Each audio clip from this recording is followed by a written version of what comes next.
dito sa Q-Mart at saka sa Kamuning. Good morning, good morning, good morning! Yay! Na tinitingnan namin yung talagang Dito na kami sa Subic! na kung Yes, saan Itex. nakikita Oh, yes, Itex. natin na bagyo. Hindi naman siya premium o special kasi Ayan, guys. kita mo na talaga Oh, hindi naman siya kasi pag premium Road trip dapat bloom ay, muna tayo ngayon today. 5% broken down. So, Talaga.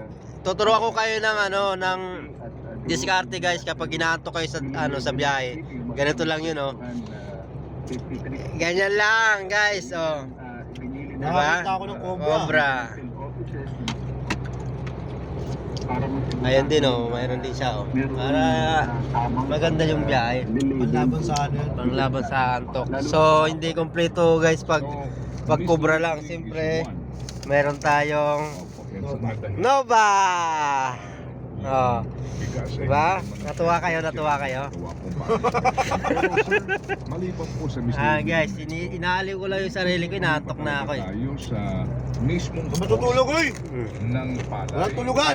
Bigas dahil mahal ang bigilingan ng palay nitong huli pong season ng harvest. O yan guys, ang daming mga kangkong, oh. Ang presyo Time check ka muna, ngayon Bayaw. sa Time world check. Anong oras na ba, market Bayaw? ay Time check tayo, US dollar. 11. Anong 11?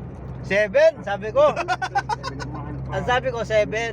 7:45. 100 to 650 Anong oras tayo malis? dollars per metric 4:30. At 4:30 ba? Balasin ko na yun eh. nabili yung karamihan ng bigas ng palay. More than 90%.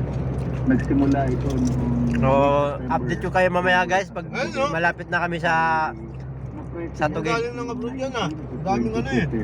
So guys, hihinto ko muna yung video mamaya. Update ko kayo ha. Hoy, walang matutulog! Hawakan mo yan para hindi ka antokin. Yun mo ako, bro. Ah, sige, okay. Okay, bye-bye. Bye-bye.